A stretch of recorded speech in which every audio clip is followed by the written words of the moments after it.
why a life crisis is a great time to start a business, building a tech startup in New York City, and why your people are more important than your finances. All right. Hey ho, let's go. Hello, my legendary friends, and welcome to another fantastic episode of Legends and Losers. And today, this episode with Matt Straz, who's the founder of the amazing, fast-growing technology company, Namely, sits right at the heart of our mission. If you're new to Legends and Losers, this is not your typical podcast. Far from it. We aim to have authentic dialogues with legendary people about what it takes to design a legendary life and a legendary business. And in a lot of ways, we created Legends and Losers as an antidote to business bullshit. When a leader, an entrepreneur, a CEO like Matt, a typical person in his shoes comes on any kind of a business show or, is interviewed by a business publication, in general, you don't get the amount of time to really get into things that are substantive. And so, you get a couple of key ideas from Matt, you learn a few things about his company, and then you get on with his life. And I don't know about you, but I have grown increasingly disappointed and unsatisfied with those things. Typical interviews, typical shows, typical magazine articles, typical blog posts, the bullshit on CNBC, the bullshit in, Inc. magazine, et cetera, et cetera. And here's why. With a legendary guy like Matt, I think what you want to do is have, a very big conversation. And that's exactly what happens on this episode of Legends and Losers. And so it's really right at the heart of our mission to hack the minds of great leaders, great entrepreneurs. And that's who Matt is. And I'll tell you a bit more about him in a second. I also want to shout out to my buddy, Scott Lowry, the Chief Executive Officer of Fathom Marketing. He was out recently for the One Life Fully Lived event in Sacramento. We had a great time together. So thank you for that. And, Scott is a go for it kind of a guy, a legendary kind of a guy. And so what did he do? He decided to hike the top part of Half Dome while he was out here. Scott lives in Ohio. And so he took this opportunity to go to the world famous Half Dome. And of course, if you're going to summit Half Dome, how do you want to do that? You want to do that wearing a Legends and Losers t-shirt, which he did. And he took some pictures doing it. And so we have some great photos of Scott at Half Dome with his Legends and Losers t-shirt on. And that was just a lot of fun. If you want to see that, you could check it out in the Legends and Losers Facebook group. Also want to let you know what we're doing for Thanksgiving. We are going to deliver what we are calling the Legends and Losers Thanksgiving Survival Pack. And so the week of November 20th, 2017, we're going to drop at least 5 shows. And so we know you'll be commuting. We know you'll be spending time with your family. And those are opportunities, where we need to be saved. So we're going to save you from your commute. We're going to save you from spending too much time with, creepy uncle whoever. And we're going to give you an opportunity to stick a little legendary in your ear over the Thanksgiving holiday. So watch for that. Now, Matt Straz is a former CMO. And he is now the founder and CEO of New York's super fast growing Namely. And Namely is a leader in a new category of cloud and mobile HR, payroll, and benefits software. And they're kicking a lot of ass in that regard. Matt grew up in the marketing and advertising world, and he ultimately created Namely because this was the HR software that he wanted to use as an entrepreneur and an executive. Matt's a regular contributor to Entrepreneur Magazine. He writes frequently for lots of other publications about human resources topics, startups, and technology. He's been in TechCrunch, Fortune, Business Insider, Forbes, and now Matt Straz on Legends and Losers. So Matt, when did you know you were going to be an entrepreneur?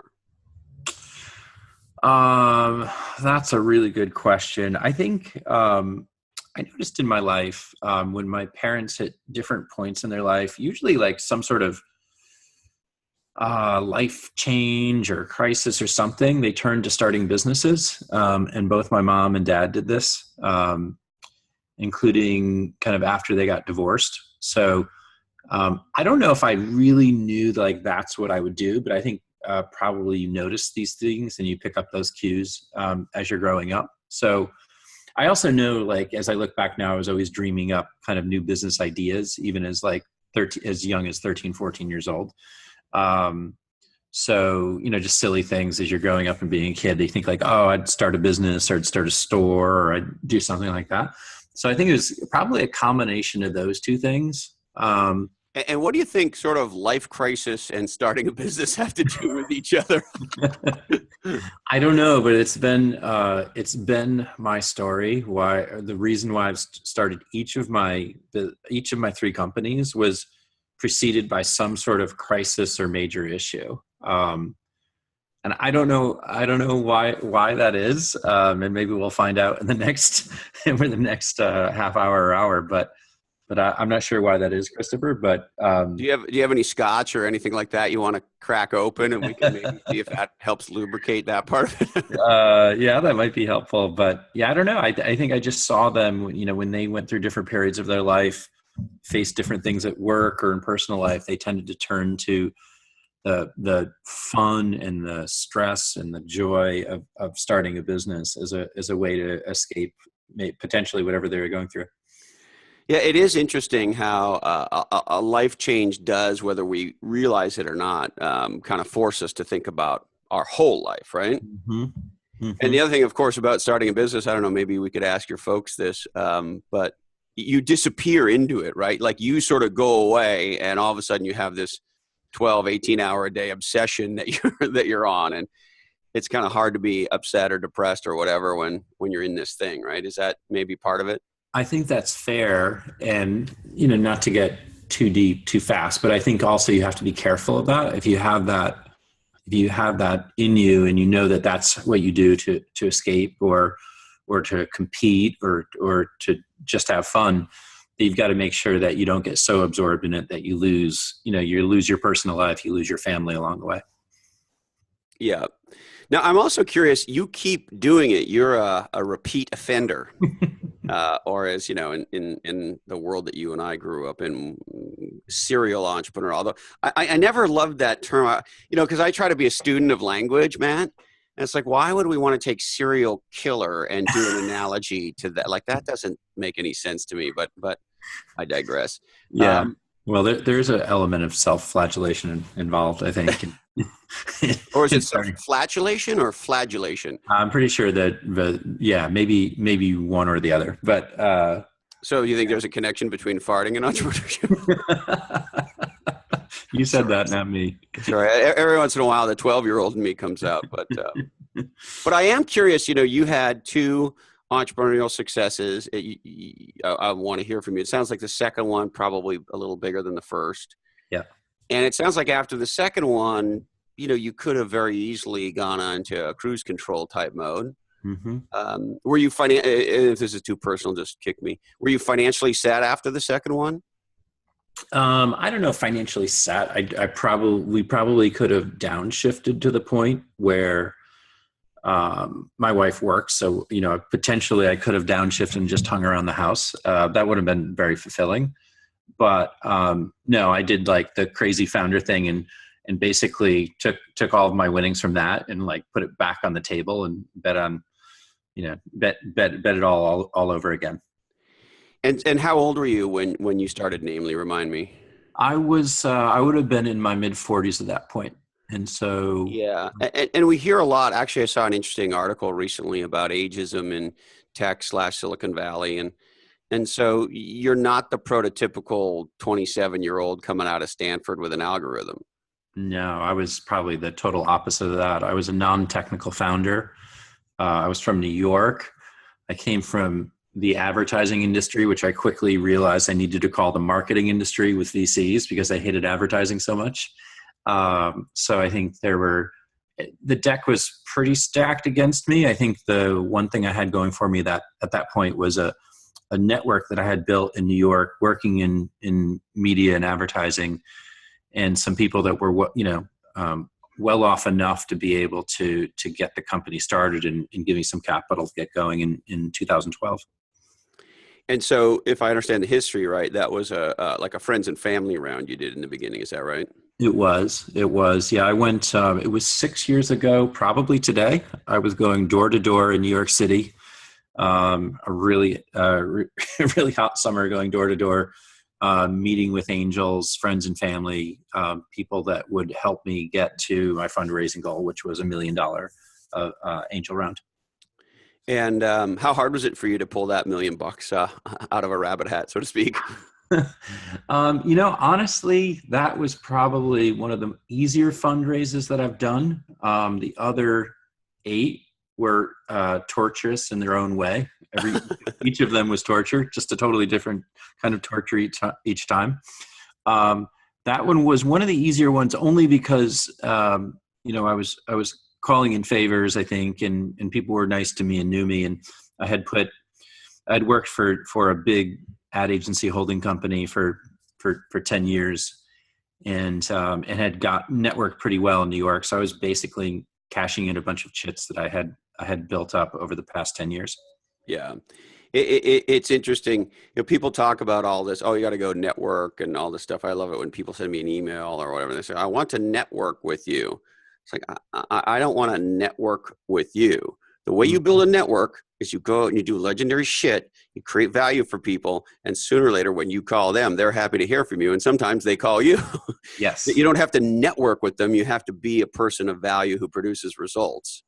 Yeah. And so that first round for Namely was a lot different than maybe the first round for your first. What would you describe your first company as?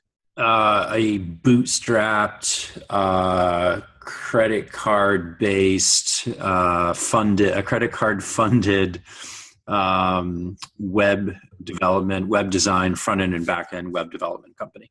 And what year did you start that company? Officially, it would have been 1994. So yeah, I figured you were early. I don't know, you may not realize, but I was the founding CMO of a company called Scient back then. Oh yeah. And so we were trying to stand on your shoulders, so to speak, and maybe push your head underwater a little bit. Sure. Although I think you guys were more on the media side than we were, if I remember right, with your New York connections and stuff. Yeah. I started off because I went to school for fine art and design, so we started building front end websites, and then we got into building the back end technology. But yeah, we were building in the mid 90s when the browsers were Mosaic and then Netscape and Internet Explorer.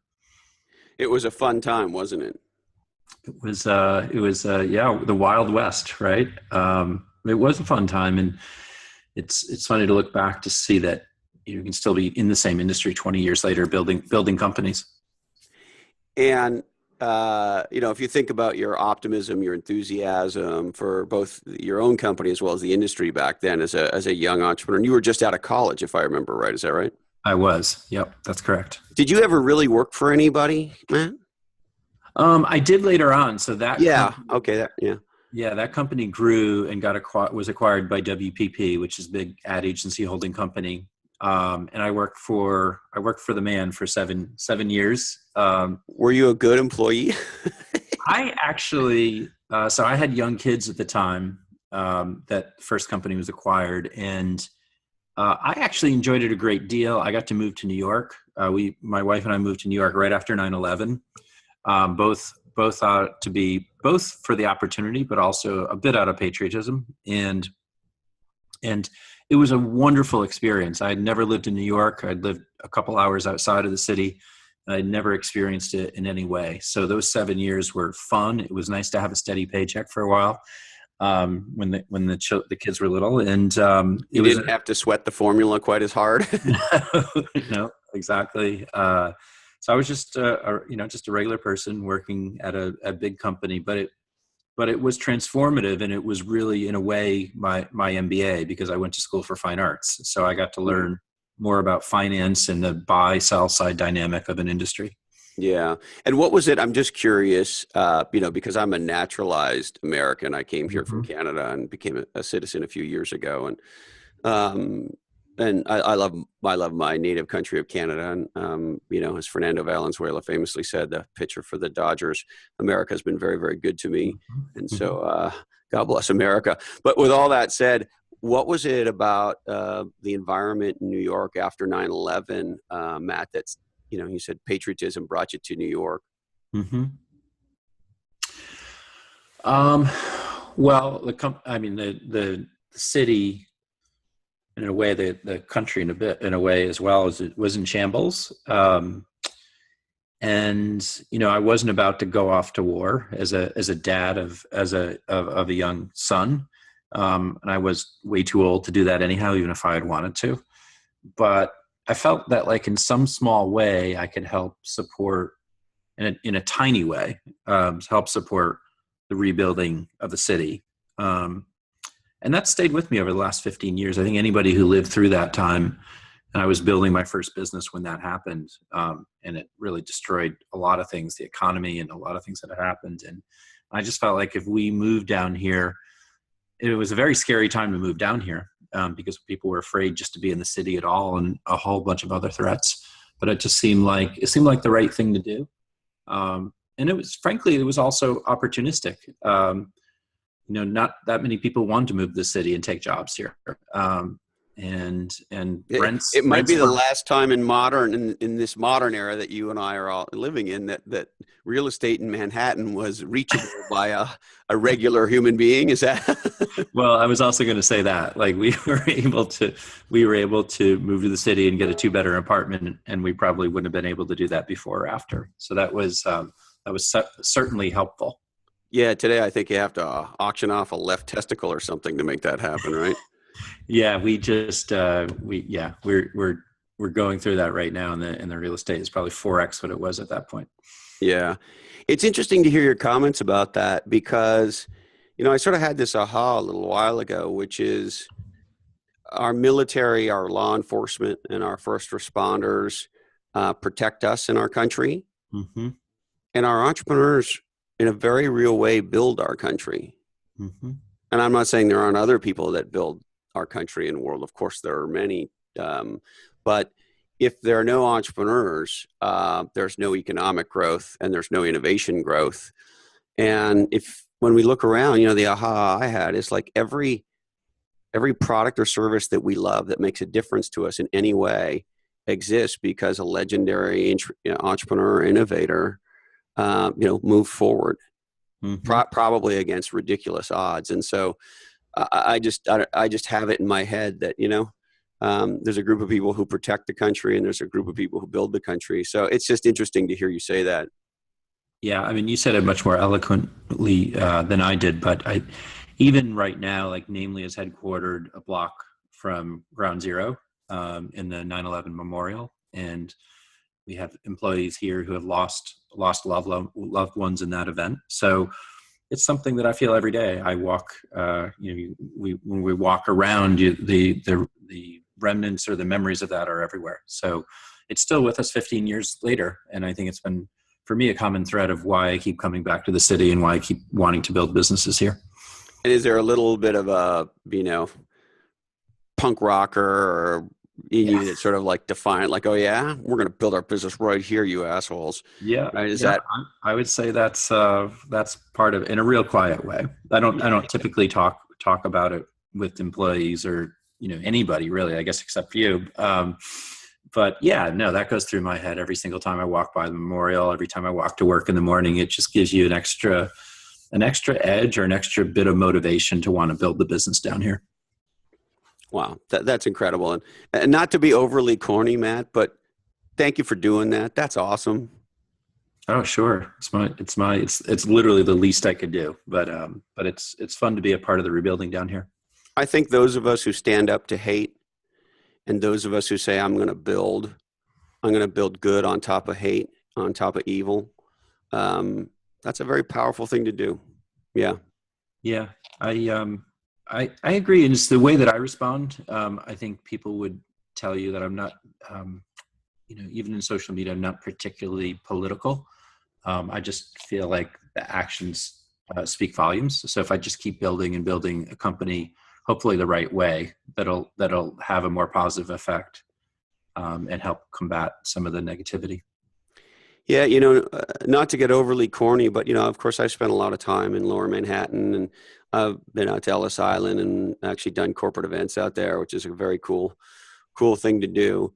And as a newer American, or as an American who chose America as opposed to who was born here, being at Ellis Island is a very powerful experience. It certainly was for me.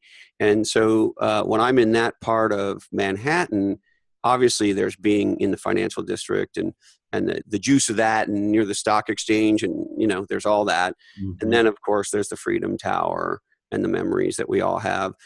And I also like to look out at Lady Liberty, and I think the words on our founding documents matter. Mm-hmm. And I think I've seen many people at Ellis Island digging up their family roots and, having a tear come to their eye, and what a beacon the United States has been and continues to be. I'll never forget sitting at my swearing-in ceremony in Sacramento with, probably over 1,000 people. And, I wasn't politically oppressed or sexually or socially, or I'm not a refugee. I came here to be in the tech industry, but the vast majority of people sitting around me, didn't come from a legendary country and just happened to pick America. That their story was clearly not my story. Mm-hmm. And so that's a profound thing. And I think sometimes I know I can forget, what a beacon America is, and how powerful it is. Mm-hmm. And being reminded of what we stand for, and that this is a place where everybody can come, and it doesn't matter who you are or where you came from or why you came. This country stands for equal opportunity and equal justice for all. Mm-hmm. Mm-hmm. Yeah, we're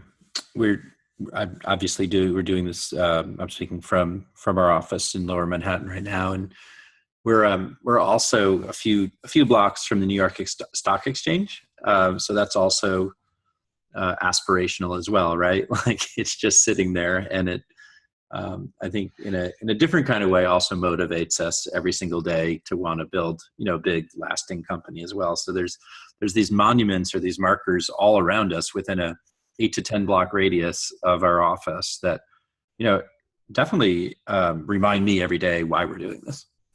Do you hear the voice of the NYSE calling you, Matt?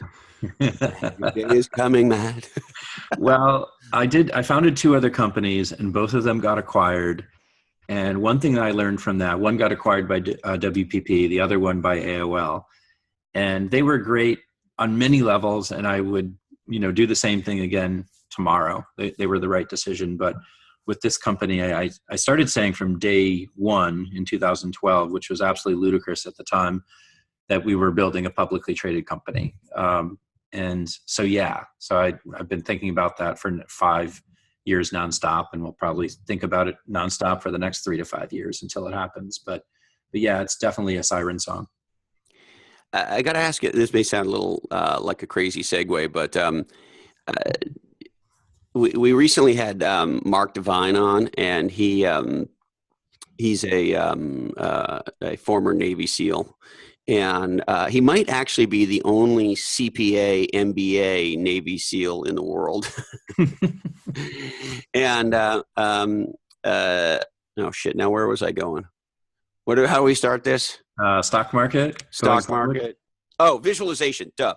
Yes. So he does these powerful visualizations for creating the future of his life, and he's a martial artist and a meditator and a yoga master, and like he's just his list of abilities and accomplishments make me want to just have a cocktail and lay down and feel terrible about myself. But anyway, in his visualizations, he was talking about, for example, his book has sold 300,000 copies, and he's now visualizing 1 million copies, which is an extraordinary achievement. I mean, 300,000 copies of a book today, unless you're Stephen King or J.K. Rowling, is an extraordinary accomplishment. And so I guess my question is, do you visualize yourself pushing the button on day one at the NYSE?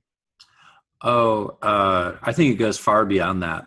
We have been talking about walking downtown together and ringing the bell for 5 years now. It's become almost part of like folklore.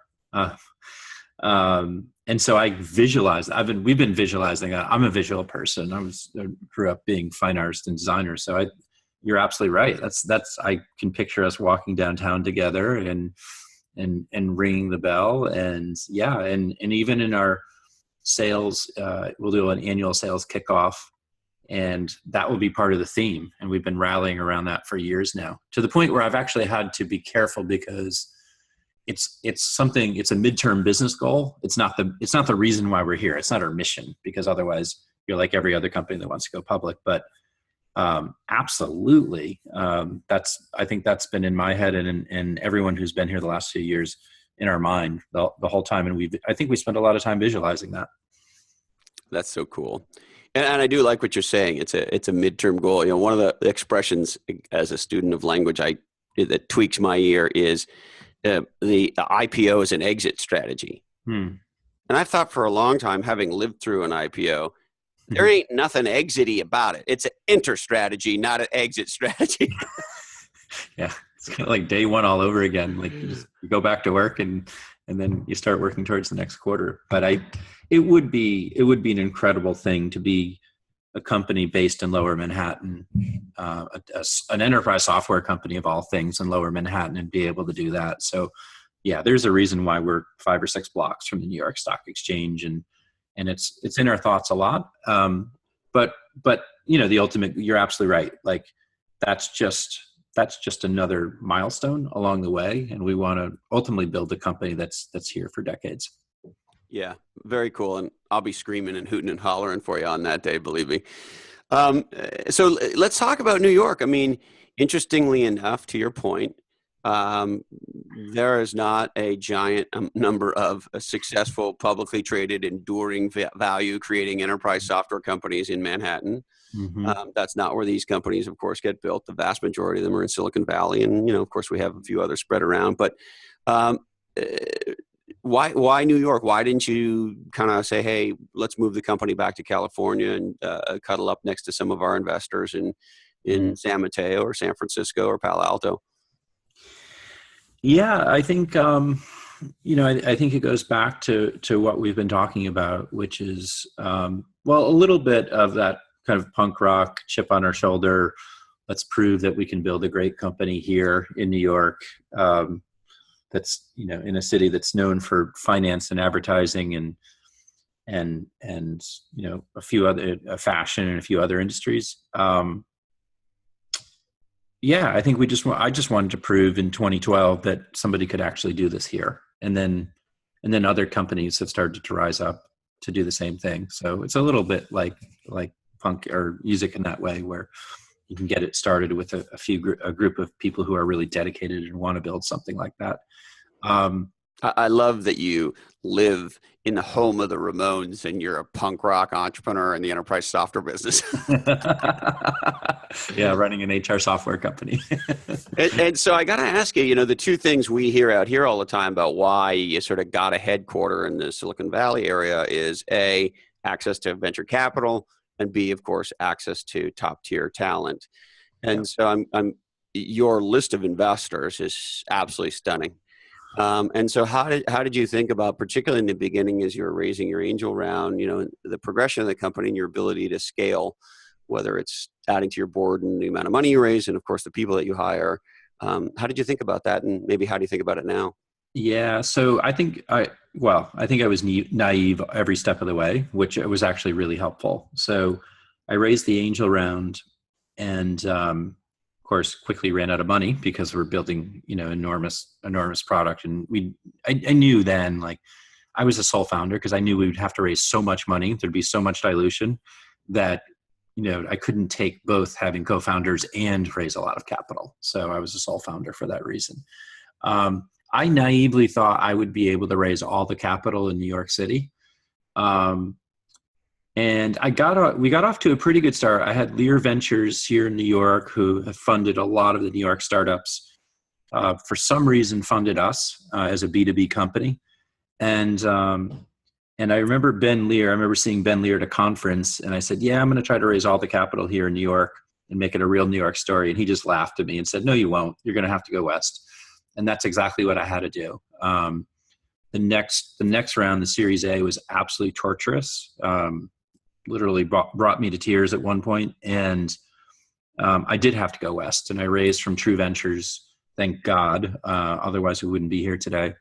And then the next round was Matrix, which was more Boston based, and the round after that was Sequoia. And then the next major round after that was with Scale on the West Coast in Altimeter. So most of it did end up being on the West Coast.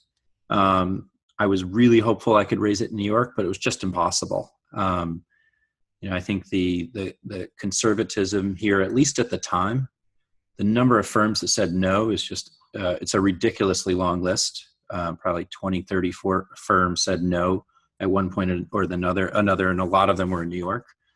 And I think they just didn't understand SaaS. They didn't understand enterprise software. They didn't understand proper valuations or fair valuations.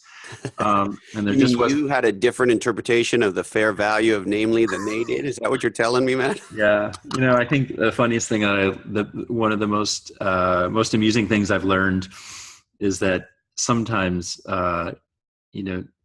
especially if it's a conservative investor, that they're not really venture capitalists. They're just capitalists. There's no real venture in there. Yeah. And they want to invest in something that's already generating revenue and profits, and it's almost like they're private equity. So I think that was a tough lesson to learn. But I learned how to fly to the West Coast and drive a rental car up and down Sand Hill Road, keep doing meetings until somebody would listen to me. And so it was really the True guys that were your big break?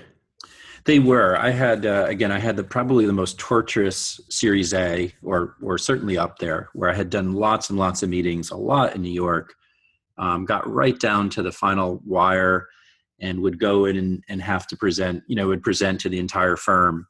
And there'd always be that one person that had invested in an HR company in the last 100 years that had a bad experience, and then would negate, the whole deal and the signing of the check. And a term sheet. So after torturous months and basically almost running out of money, had a random meeting with True Ventures, flew out to see them the following week. We wrote up the term sheet basically on a whiteboard, and I had a term sheet the next day, and we signed it. And that was a good example, or an idea of how the West Coast was a lot different than the East Coast. And what was it that the True folks got that maybe the investors in New York didn't?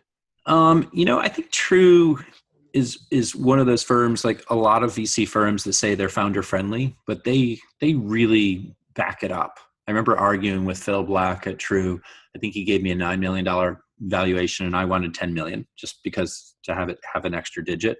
He was like, okay, if that's what's going to make you happy. He didn't grind away on valuation and metrics, and I think they just intuitively saw that I was an older founder that had founded 2 other companies.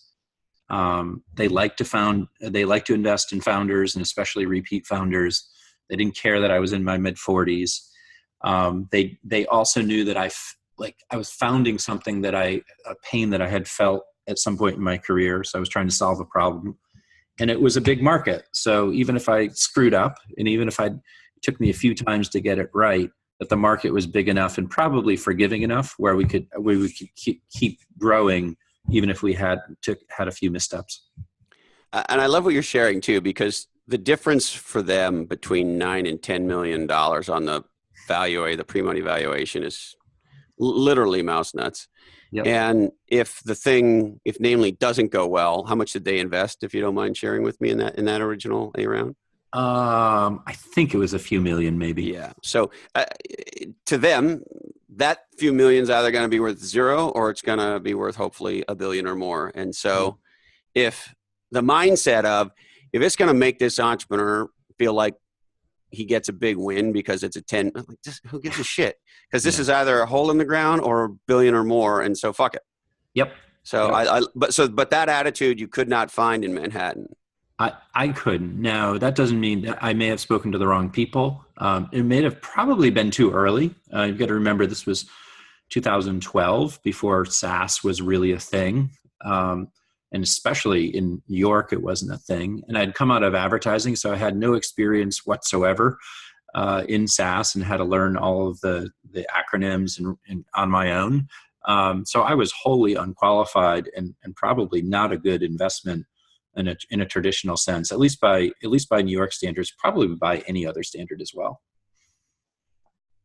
You know, the interesting thing about that, I don't know about you, Matt, but I hear a lot now about not just product market fit, so to speak, which I actually think is a term that has tipped to a place where it's hurting our industry, but we could talk about that if you want. Mm-hmm. But you also hear a lot about founder market fit. Yeah. And this, to me, is the biggest amount of bullshit in our industry, because when we did the research for our book, Play Bigger, we looked at this issue.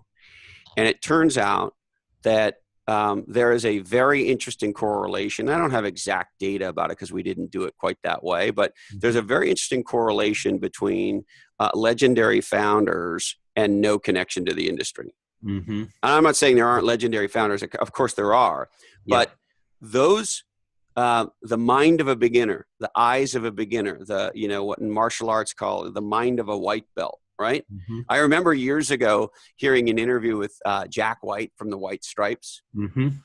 And he was talking about, as the band developed and they won their Grammys and this and that, he said the band started to fall apart when he and the gal who played the drum, I think her name was Meg White as well. But anyway, he said, once we could play our instruments, things got really bad.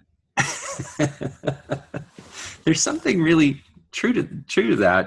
I played in a punk band in college, and the first special. What was the name of the band? Do you mind telling me? We were the Fabulous Organ Donors. I think that's absolutely true. In the first few years of this company, the first 30, 40 employees had virtually no HR experience whatsoever. We were barbarians. We were punks. We were building the product that we wanted as employees versus building the product that a technologist might want, or a VP of HR. Now that obviously we got smarter as we got further along and started learning how to build products that would make them happy too. But we started first and foremost in the first few years just to please ourselves. Yeah, and isn't it interesting? I mean, when you unpack legendary innovators and entrepreneurs over time, one of the ahas certainly that we had is that they're the person experiencing the problem. Mm-hmm. And so passion around the problem is actually the real thing, not experience in the space, right? Yeah. My favorite simple example of that, as I mentioned, I live in Santa Cruz, California, and a few blocks from my house is the home of the legendary Jack O'Neill. Mm-hmm. And we just lost Jack. He was in his early 90s, and he's the not just the creator of the O'Neill Company, but more importantly, he's the inventor, and I would argue category designer of the wetsuit. Mm-hmm. And his whole mantra was, I'm just a surfer that wanted to surf longer. Mm-hmm. And so it's the entrepreneur that has the pain, that has the insight, that goes, to quote the Big Lebowski, this aggression will not stand, man. Yeah. And so to get maybe a bit to Namely, what was that aha? What was the pain and suffering? Because on its face, you just sort of go, hey, Matt, HR software, right? So what was it that sparked you to do Namely? So it really went back when my first company got acquired by WPP. WPP's an ad agency holding company. So they own hundreds, if not thousands, of small to mid-sized companies. And I was in a great position. I got offered a very entrepreneurial position, was doing business development. And I got to work across lots and lots of the agencies. So JWT and Y&R, but also like a ton of smaller agencies that you probably never have heard of. And I was running, so we'd go out and win business. And every new business pitch was this cluster of like trying to put together people who would be available to work on it and move people around, and all of it's all being done in like spreadsheets and PowerPoint. And then once you win the business, then you're still doing everything in spreadsheets and PowerPoint. And of course, those businesses couldn't afford to buy like Oracle, SAP. Workday didn't exist back then, but even if it did, they couldn't afford to really have that product. And it was just a mess. And, I was running like, $100 million pieces of business and with employees all over the world. And my spreadsheet of the people working on that business didn't match HR's, and HR's didn't match finance, sometimes intentionally. And so it's just a mess and a horrible experience. I loved working at the agency. I loved being at WPP. I really enjoyed those 7 years, but like the fact that there was no tools for this when our entire product was our people seemed crazy. Like we didn't even have technology to sell. It was just literally just the time of the people and the talents and skills. So I remember that. And when I got ready to leave AOL after the second company got acquired, I said, I really want to solve that problem. So I went back to the HR directors at some of the agencies that I'd worked with. And I said, I assume IBM or somebody has solved this for you, but I'm thinking about trying to solve this, making better decisions with data problem. And it turned out no progress had been made. Nobody had built anything in those intervening 4 or 5 years to help them. So I just decided I was going to help build the tool for ad agencies to help manage their people. And I didn't necessarily think Namely was going to be a big company at all. I thought we might top out at about 400 customers, maybe build a nice $5 to $10 million business, and that would be it. But I really just set out to solve that problem and had. So hold on, Matt. I hate to interrupt you, but this is fascinating. So in the beginning, you didn't have what some might call delusions of grandeur and a multi-billion-dollar market cap. And I mean, you've raised incredible money from incredible people. You're an incredibly hot company, incredibly hot space. And of course, in Silicon Valley, we see a lot of people who at least say that's the mindset they start off with. But that was not where your head was at? Not initially, no. Initially, I just wanted to find a good way to kind of connect people in advertising, in media, and then build an HR system that they could use to help kind of plan, the allocation of people in teams and basically just make better decisions with the data that was already hanging around the agency, but it just wasn't in a format that anyone could access.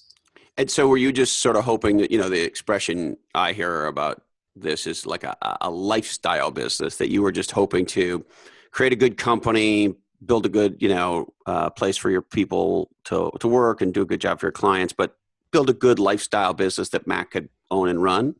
I don't even think it was that much thought into it. It was just like, I want to solve it. And I don't care what it takes. It's just like an industry that I loved and I wanted to try to help them.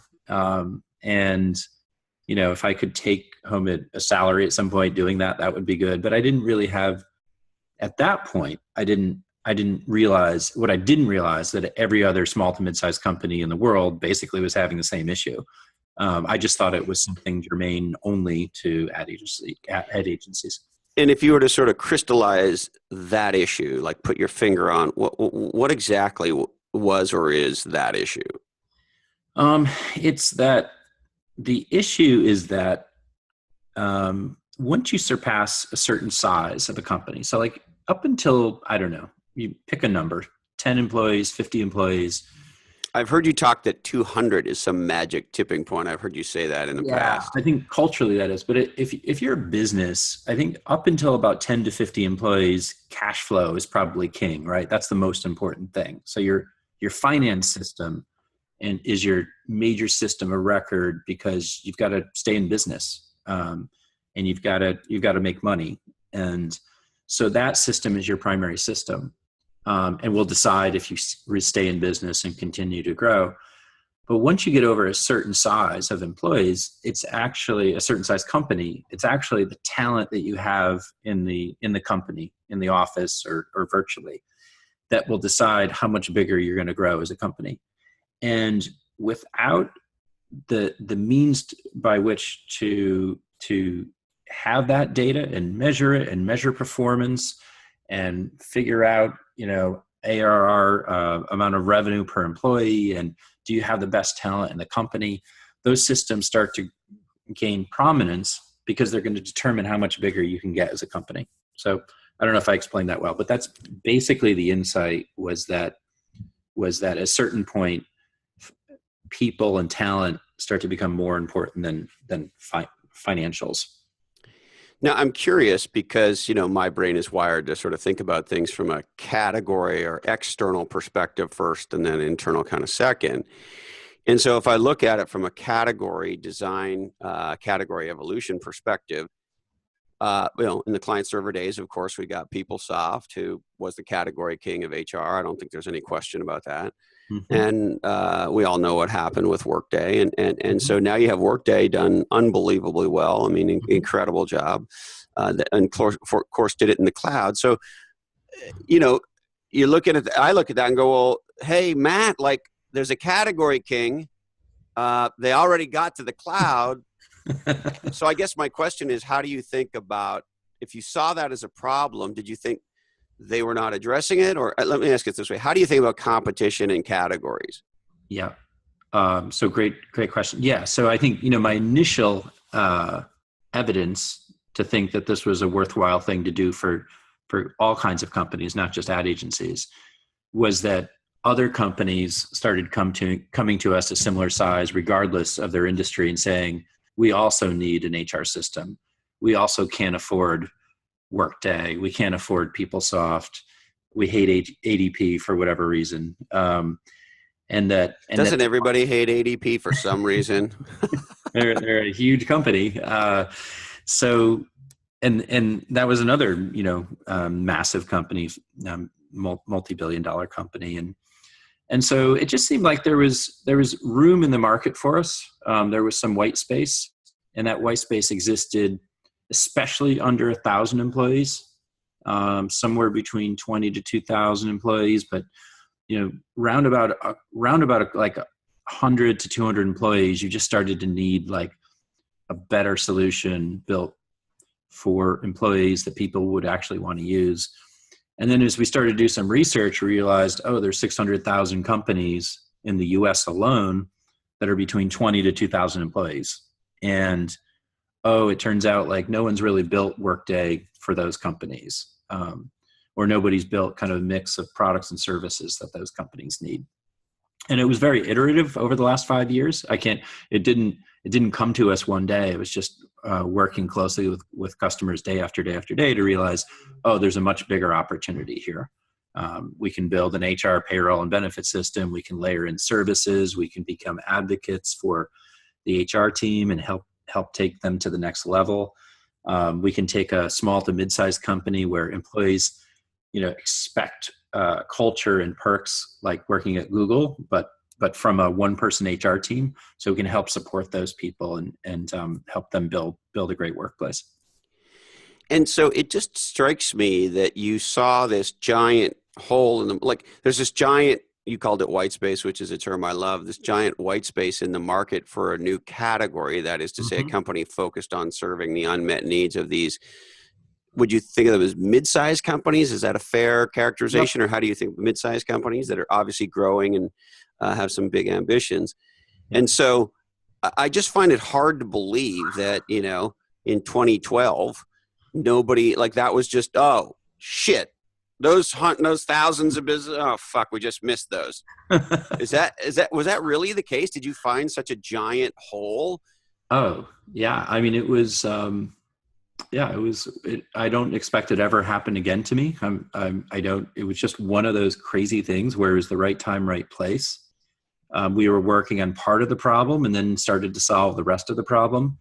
We also were incredibly fortunate. We had one of the competitors that arguably had a much more advanced product than ours was acquired by NetSuite. We had a competitor that you might have heard of, Zenefits, that ran into issues. So we were just like, we've been lucky in that we've kept our heads down, focused on this mid-market, but we also had competitors shooting themselves in the foot, and then other bigger competitors just focused on another part of the market. Now, in spirit of 100% transparency, I know some of the Zenefits guys, and we did a teeny weeny little bit of work for them back in the day. And I've known Jason Maynard at NetSuite for a long time, and I'm currently doing a speaking tour with them. So I understand what those guys are up to, at least Yep. a little bit. The interesting thing, though, what I love about what you're saying is, those are, well, at least NetSuite, we can talk about Zenefits if you want, but, good companies. Yeah. Yep. And Workday, good company and smart people, right? There's nobody dumb at the top at Workday, and there's nobody dumb at the top at NetSuite, never mind Oracle. Yep. And yet you are still able to find this white space and go after it in a way that, for whatever reason, they weren't. Could you sort of unpack that one a little bit? I think you see other startups, and not to compare us to Facebook or anything like that, but I think Facebook's an example where they found a little bit of white space where MySpace or somebody else or AOL or somebody should have done that a long time ago. And they just kept going and kept going and kept going at it. And I think we've similarly just had the last 4 to 5 years, thankfully, to work on this in relative peace.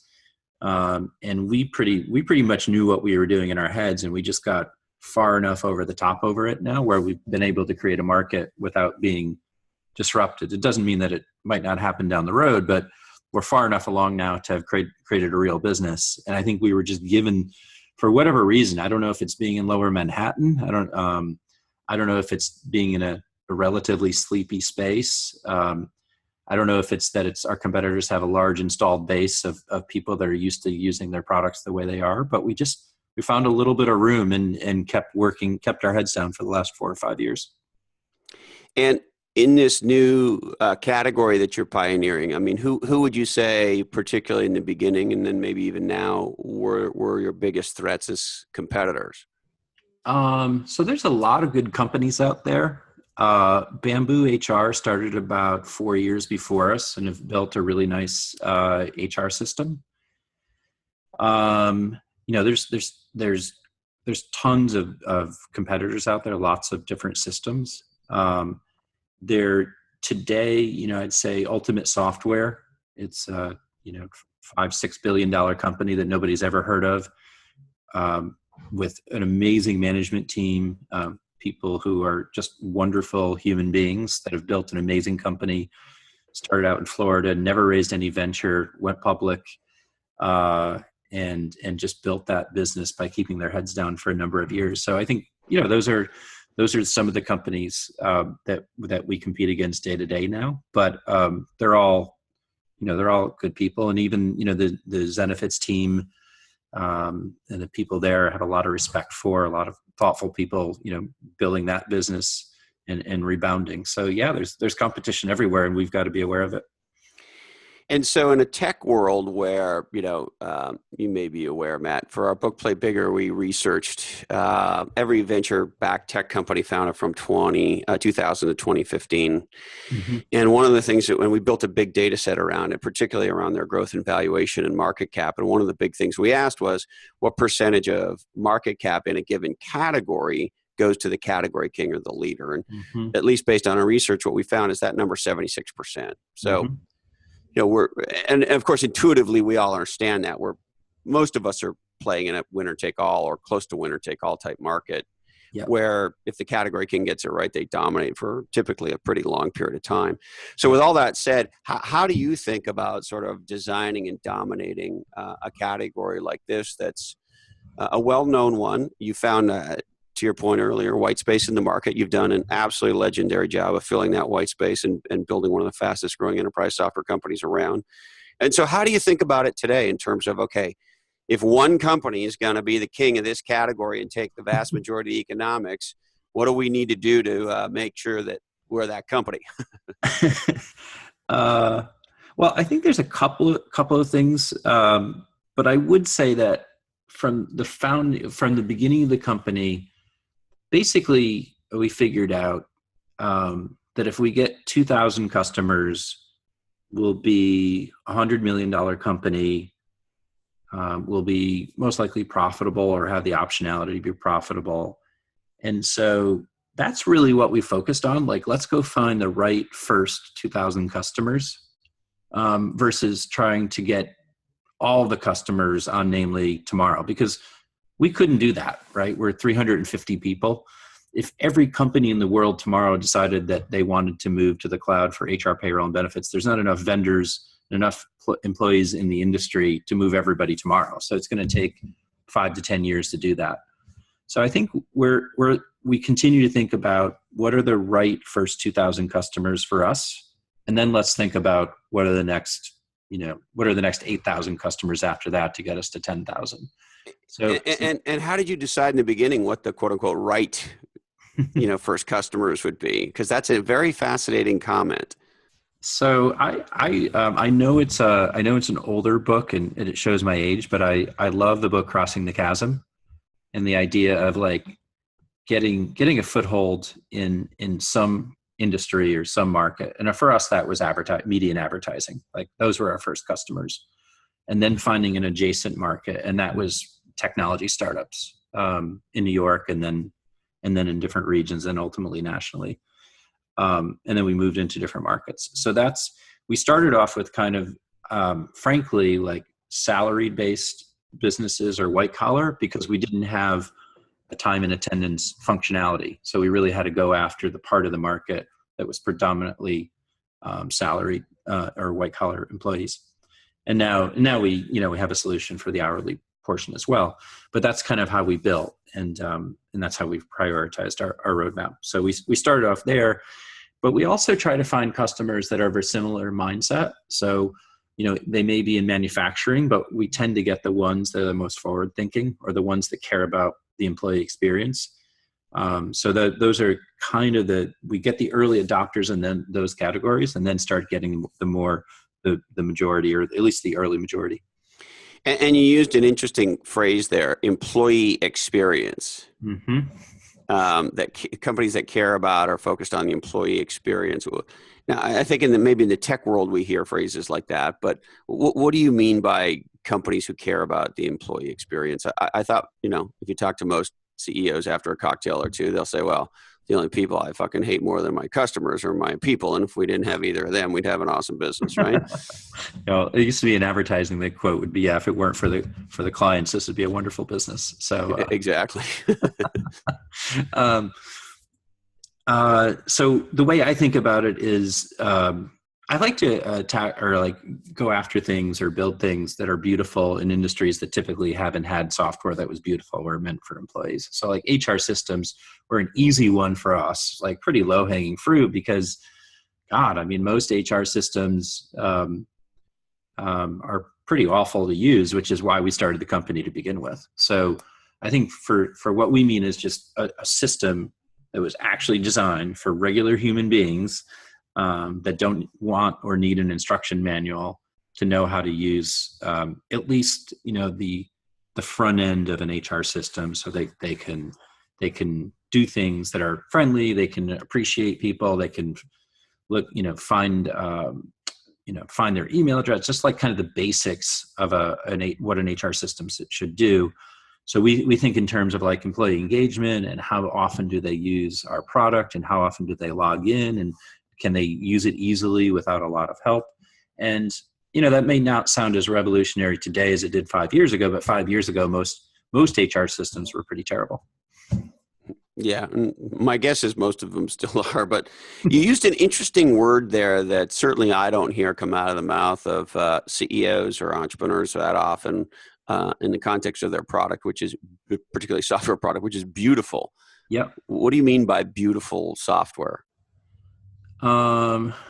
Yeah, I don't know. I spent a lot of time growing up painting and drawing, and went to school for that as well, and doing sculpture. And I think we know what like beautiful software looks like. And there's not a lot of it out there, but like that's certainly our goal, to like have something that's both aesthetically pleasing to use, but also easy to use and intuitive. And so, we're not always successful at that, especially, in HR, payroll, and benefits, where interfaces can be pretty complex in decision making. But our goal is to make it simple and easy to use, and ideally, people thinking that it's a fun or beautiful experience. I just love the mindset. I go back to the early 2000s. I was lucky enough to work with Rob Burgess at Macromedia back in that time frame.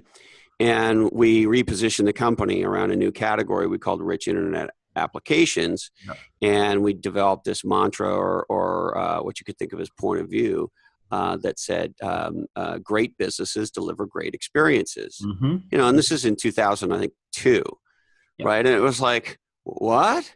And at the time, people thought, all the juice in development was in, the algorithm and the workflow and the data model. And, that's where all the cool work was. And then, some fucking retard dealt with the UI. That's the thing that the moron who uses the software, but the cool guys build the data model, right? And I can remember talking to Rob and the team back at Macromedia back then saying, if we're successful with this over time, the world that will flip, where the world will believe that the thing that you and I as the user touch is the most important and everything else is at service of that. And so it's just a incredible thing to sit here, 16, 17 years later, and to see you as an entrepreneur and Namely as a company in a space that you would have thought was well served. A, you're focusing on a certain type of customer, and B, you're differentiating on experience. Yep. That's unbelievable. Yep. Well, and is that why you think you win? I think it is why we win. I will say it was really hard to raise money with that argument. It wasn't a VC friendly type of message, but I think that what we found. Did they not think it was defensible, or what was the VC reaction to, we're going to focus on this market and we're going to differentiate on experience? Yeah, I think it's hard to quantify. Yeah, you're winning, and it's not defensible. Somebody could also build a beautiful system, but that you could say that about almost any quality. So I think, that was hard to explain, but I think the nice thing is that we've shown with data that people use our software, employees use our software a lot more and a lot more often. And when they do use it, they use it on par with social media because of the functionality and what they can do in there. So I think that argument has started to win out, especially as other companies have done the same.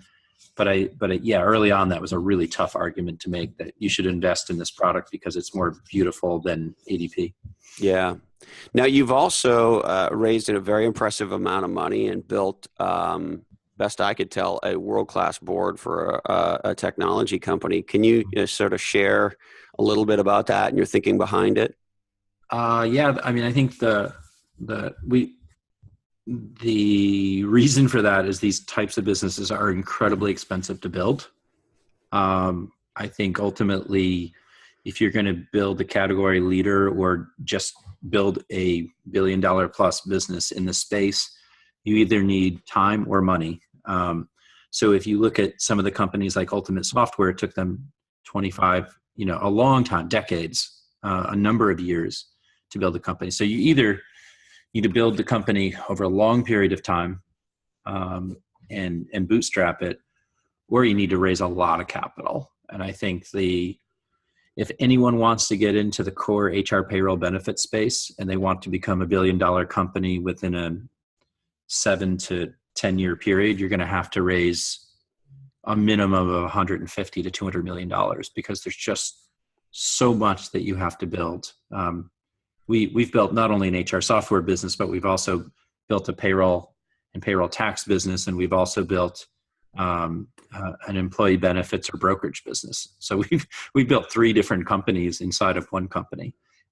So it's very, very expensive. I wish it weren't, but if you're going to go fast, you're going to need a lot of capital because you have to build all of the software and all of these systems and stand up all these departments. And I think probably 350 people is about the minimum that you need to employ to build something at this scale.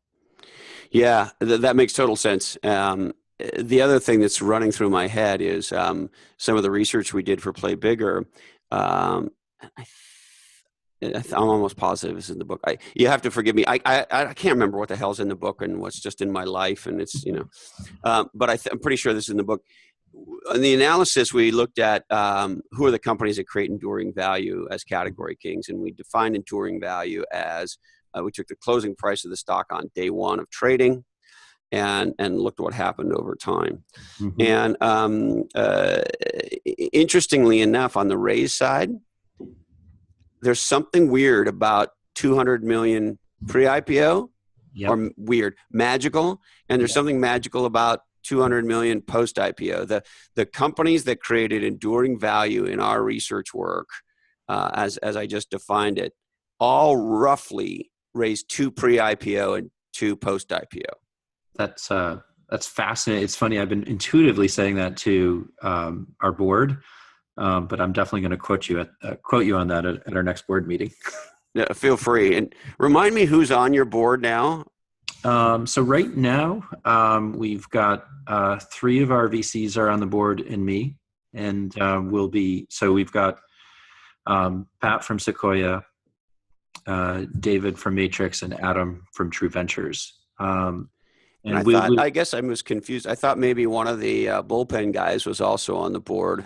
No, Paul Martino is the person that I work with at Bullpen. I see him regularly, but he's not. We will be announcing. We'll likely announce our first independent board member pretty soon. That's cool. What's it been like for you, just as a side note, having, because I know, of course, Pat and, of course, Martino, so I got to ask you about them. And I know they're both characters for way different reasons. So tell me a little bit about both guys for you. Yeah, I've got all different types of people involved in the business. And this isn't just to like kiss ass. Like I didn't realize, because I get exposed to other boards sometimes. I'll be an advisor in another company. I didn't realize like how good our board actually was for a long time. It's similar like raising all this money. I didn't realize that this is actually, I knew it was hard for me, but I didn't realize that everyone doesn't get in a rental car and drive up and down Sand Hill Road and return with a term sheet. So similarly, it's your good looks and your cool sort of designer rocker glasses and shit. Your mojo's working for you. That's what it is. Whatever it is, I'll take it. But yeah, I didn't know how lucky we were to have all these different people involved in the business, and they all challenged me in different ways. Paul's really good at telling me the thing that I need to know that I'll need to know a year from now, or I'll need to act on a year from now. So like every step of the way, he's been really helpful. Pat's good at, he's really good at looking past vanity numbers and like really diving into the business and sometimes being tough on me and demanding. But it's coming from a place because he wants to help me build a great business. And all these relationships are helping me to get better and learn how to do this, because I've never done this before. I've been a founder before, but I've never scaled a business to this size, and certainly not to the size that we want to scale it. And I like that because a lot of the reason I do this now is for them. I want to return the favor and return money back to their fund. So it's a good reciprocal relationship. Well, and you must be good, Matt, at attracting legendary people to the business, because I mean, I know those guys, and I know, the rest of your sort of investors, mostly, as they say on Saturday Night Live, by reputation, but certainly, and actually Pat Grady and Paul Martino have both been on Legends and Losers, which is really fun. So I know how smart those guys are. And I saw recently, and feel free to kick me metaphorically in the nuts for asking this, but I saw recently you made some management changes as well. So I'm curious about how you think about attracting these amazing people to the business, and then, how you think about maybe it's time for some new people or some people to go, or, sort of share a little bit about that if you wouldn't mind. Yeah, I would say it's, I consider myself a nice person. I think it's been the hardest part of this is at the rate that we're growing. The other two companies grew, but they grew, at a more modest pace. So, we just never got to the point where we had to refresh a management team and bring in a new CTO, CFO, and COO all in 1 year. Like, I wouldn't wish that on anybody. That's a lot of change. So I'll be happy. It's a good year for us, but I'll be happy when this year is over or when those things are done. And it's not easy, just the sheer amount of interviewing that you do over the, hundreds and hundreds of interviews to find the right people. They are the right decisions for the business. There's people that help you get to 10 million. There's people help you get to 30 million. There's people that help you get to 300 million. And they're not all the same. And it's hard to say goodbye to people, especially people that you worked alongside with to get the business to that point. So I would think for me personally, it's the worst part of doing this job. I don't enjoy it, but I will do what's necessary for the company to keep growing at the same time. So as much as I don't enjoy it, I will do it. And the board has been helpful in coaching around that. A good board makes a big difference on those big decisions, doesn't it? Yeah, because they've seen these patterns before, right? They know when someone's starting to top out, and they can see it a mile away, and they're not afraid to tell me, and that's their job. And my job is to act on it as I see fit. And so it's a bit like I kind of describe it now like 3-dimensional chess, and sometimes you have a pawn that's a queen, and you got to change out pieces as you go. So that's the process that we're going through this year. Fortunately, the company and has really understood it. We do internal surveys to make sure that satisfaction and engagement we're retaining that. And we did a Q3 employee engagement survey, and the ratings actually went up, not down. So I was really impressed with that even though we made some pretty dramatic changes to the management team, people really seemed to, for the most part, understand why we were doing it. And I think that really made me feel good. That was good, because I thought the ratings could go down significantly because of those changes. But everyone seems to know exactly what we're doing, what we're trying to do. And now it's just on me to kind of finish building out the next version of the management team.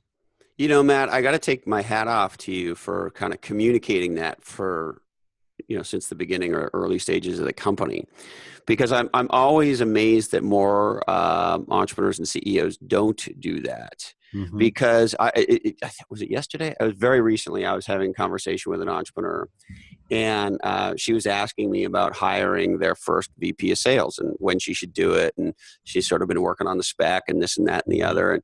And she sort of says to me, look, we need somebody who's run at least a $250 million business that's like ours and this and that and the other. And I said, well, what makes you say that? And she said, well, listen, of course, we have big ambitions. And so I want somebody who can scale with the business and this and that. And I said, look, is it possible there's a sales leader you're going to find out there that's going to take us from $3 million in bookings to $250 million in bookings? Yeah, it's possible. Mm-hmm. But it's highly unlikely. Why don't we find the sales leader who can get us to 25 million, and then we'll worry about 250 million, right? Exactly. And I explained to her that sales leader probably needs to leave at 25 million or 30 million, because maybe they don't scale to even 50. And I also think if you're that sales leader, I think the most powerful thing, Matt, about being an entrepreneur and executive is to be self-actualized, to know who you are, where your weaknesses and your strengths are, right? Mm-hmm.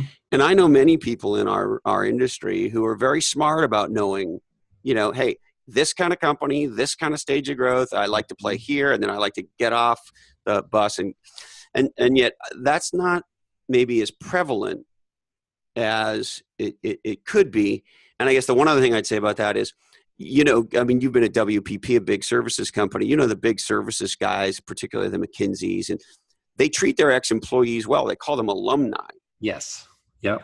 Right. Whereas in our industry, if I'm this, CFO, you just let go. I probably hate you and you hate me, and I want, and all this shit. Right. So I guess my point is, there's this sort of thing in my head around all of us need to be self-actualized, and B, like, the stages that we go through are normal. And when people get on and off the bus because they're, more tuned to one stage or another for whatever the role is, why can't we just be cool about that and be, treat them like alumni and love them for helping do what they did and move on? I guess I've never understood why this sort of getting on and off the bus thing has to be so dramatic and scary and freak everybody out and make everybody mad and all that. I agree, and especially going through this experience over the last year. It's funny.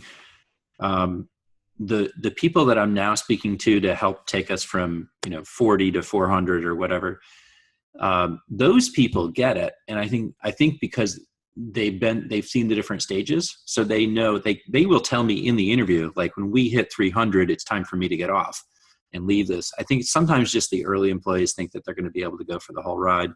The interesting thing is, the other realization I had is that the only person in the company that's that's expected or hope to scale infinitely is the founder.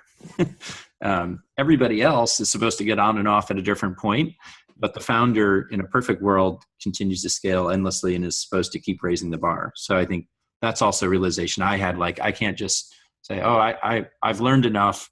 I know what I need to know, and I'm just going to tap out." Or I'm just going to ride what I know and never grow and learn. And I think that's been hard, because sometimes as a founder, like, we think we know it all. And I think that it's so humbling month after month, year after year, to learn that you have more room to grow. Yeah. And, that's an interesting question as well. And you may want to kick me under the table for this one, which is fine. But, I recently had a dialogue with the founders of one of my favorite local companies here in Santa Cruz called Verve Coffee. Mm-hmm. And they're sort of, one of the leaders in this new high-end artisan coffee category that's emerged over the last few years in California. And they're two younger guys, and I'm very fond of both of them. And interestingly enough, Ryan and Colby are their names.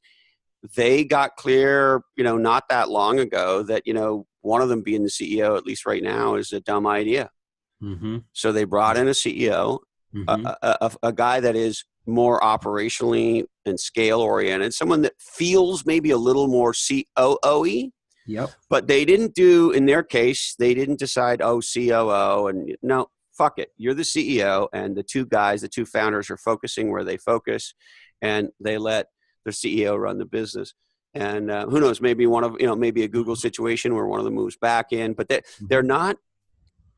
I guess what I learned from Ryan and Colby is they don't give a fuck about any of that. Yeah. There's so much work to be done that there's no, and there's, that old expression, it's amazing what you can get done when no one cares who gets the credit. Like, they didn't care about anything other than they love this and wanted to do, legendary things in the world. Mm-hmm. And so I guess, to your point, how do you think about scaling for yourself? And maybe there's a day you become chairman or how do you think about all that? Well, I think nobody's more surprised than I am that I'm still relevant and useful. Because I don't think, somebody with a part of a fine arts degree would necessarily envision themselves being founder, CEO of a large HR tech company. But everybody seems to want me to keep doing this, including our board, and apparently for a long time. And I think part of it is what I've seen is that, one is I'm here for as long as I can recruit a great team. If there comes a point where I just cannot recruit that next level of talent, then there's probably an issue, right? And I think that also happens at every level in a company. Like, that's when people break, is they just can't recruit somebody more talented than themselves in some way or attract a great hire. And that's when people start to top out, because then they start surrounding themselves with people that aren't talented enough to take the company or that team or department to the next level. So I think as long as I am able to keep recruiting great people and better people, and also up-leveling the people that we have and keep elevating them and having their careers continue to grow, then I guess I'm stuck with this job. I say jokingly. I mean, I love it. In a perfect world, I would do this for the rest of my life. I don't have more startups on the drawing board. This is the company that I want to build and to a $5 to $10 billion company. And I want it to outlive me. So, until somebody better comes along, I'll keep doing it. And from, if somebody did, then I'd probably be the first to say, okay, I'll go sit by the pool and do a board meeting every 4 times a year and be your chairman. But right now, like, I think I'm still relevant and useful to the business. And I And I seem to find ways to allow us to keep growing and growing at a pretty good pace. You know, Matt, you just said something so legendary that's maybe never gone quite kerplunk in my head until you said it. You know, I've always thought the way you evaluate any executive or leader is by the people around them, right? I'm always curious to meet somebody's spouse by way of example, right? Yep. Because I think introduce me to your spouse and I now know what I need to know about you. Introduce me to, you know, the top 5 or 6 people who are in your life or in your work life, and I now know what I need to know about you. So I've always believed that. But the thing you just taught me that was interesting is on an ongoing basis as the company scales, the harbinger of whether or not the executive or leader is scaling is their ongoing ability to bring in new people who are better than them. That's fucking awesome. Cool. I'm glad that was helpful. Yeah, way helpful. Very, very cool. All right. Well, is there anything else? No, I think you've somehow made me speak for a long time, and hopefully some of it was intelligible. Well, hopefully you didn't feel like I was making you do it. Like, I enjoyed it. He made me eat peas, or in my case, pickles. No, somehow you sucked me in and you got me to disclose a bunch of things that I wouldn't normally talk about. So I think it was a success. Well, I hope it was as good for you as it was for me, man. It was. And I want you to know you're an amazing inspiration. I love what you're doing. I've been an admirer from afar, of course. You know, the Sequoia folks and the Bullpen folks have spoken highly to me about you for a very long time. And I've obviously seen what you've done in the market. I love your ads on top of the cabs in New York and some of the other fun marketing things you've done. And so I can't thank you enough for spending this time with me. Thank you so much, Christopher. It was a really fun way to spend hour and a half. Best wishes, Matt, and I wish you an extraordinary, legendary future, and I will be cheering like a madman when you ring that bell at the NYSE. Thank you so much, Christopher. We'll keep that in mind. Be legendary, my friend. All right, see ya. Bye-bye. Whew, there he is. Matt Straz on Legends and Losers. So glad to have been able to spend this time with Matt and to share him with you. If you like this episode, you will love episode number 58 with the legendary founder and CEO of UserMind, my friend Michelle Feaster. Why not check it out right now? And if you like this episode, we'd love it if you shared it with somebody. A couple shout outs. First to Kaiser Hyatt for his awesome tweets. Thank you so much. To my buddy Park Howell, who's the host of the Business of Story podcast. He sent me this incredible email about how he's been using my book Play Bigger in some of his work with his clients. So thank you for letting me know that, Park. And again, thank you for having me on your amazing show. And we're looking forward to having you on an upcoming episode of Legends and Losers to talk about story and point of view. So hopefully we'll be able to get that done in the new year. Also want to shout out to Dwayne France. Dwayne, I am incredibly touched by what you've done. So Dwayne has his own podcast, and he heard an interview I did with Joe Sanak on the Practice of the Practice podcast. And Dwayne is a veteran, and he's deeply committed to helping other veterans.